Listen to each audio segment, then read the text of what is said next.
இந்திய கம்யூனிஸ்ட் கட்சியின் மூத்த முதுபெரும் தலைவர் தோழர் ஆர் நல்லக்கண் அவர்கள் ரஜீவ்காந்தி மருத்துவமனையில் அனுமதிக்கப்பட்டு தீவிர சிகிச்சையில் இருக்கிறார். தொடர்ந்து அவரை மருத்துவர்கள் கண்காணிக்கிறார்கள். ஏற்கனவே சொன்னது போல் தன் வாழ்வின் பெரும்பகுதியை நாட்டிற்காக எளிய மக்களுக்காக அர்ப்பணித்த அந்த மகத்தான தலைவர் இயற்கையோடு போராடுகிறார். இதற்கிடையில் தமிழகத்தில் பல்வேறு செய்திகள் வெளியாகிறது. அவை உண்மை அல்ல. தொடர் ஆர் நல்லக்கண் அவர்கள் குறித்த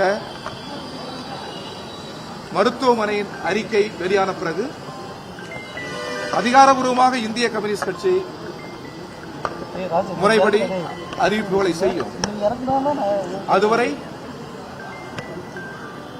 எத்தகைய தகவலையும் யாரும் நம்ப வேண்டாம் என்று இந்திய கம்யூனிஸ்ட் கட்சியின் தமிழ்நாடு மாநில குழுவின் சார்பில் அனைவரையும் இருகரம் குப்பி கேட்டுக்கொள்கிறோம்.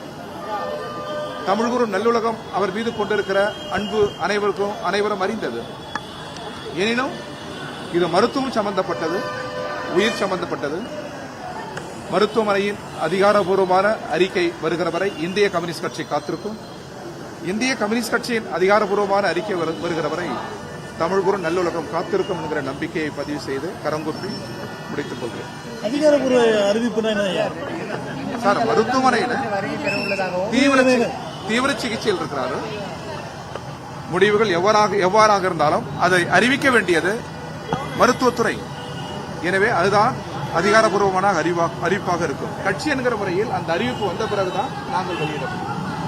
அதுவரை அவர் தீவிர சிகிச்சை பிரிவில் இருக்கிறார். ஒன்றை இந்த நேரத்தில் சொல்ல அனுமதிக்க வேண்டும். மிக சிறந்த மருத்துவர்கள் தங்கள் சக்தி முழுவதையும் திறன் முழுவதையும் பயன்படுத்தி போராடுகிறார். அவருக்கு மட்டுமல்ல, ஒரு கட்சியின் பொறுப்பு வாய்ந்த பொறுப்பாளர் என்ற முறையில் நீங்கள் சொல்ல அனுமதிக்க வேண்டும்.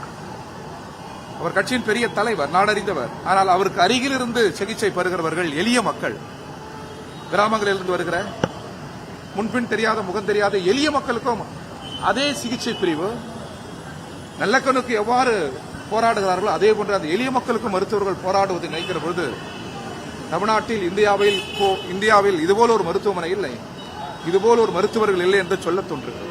வணக்கம்.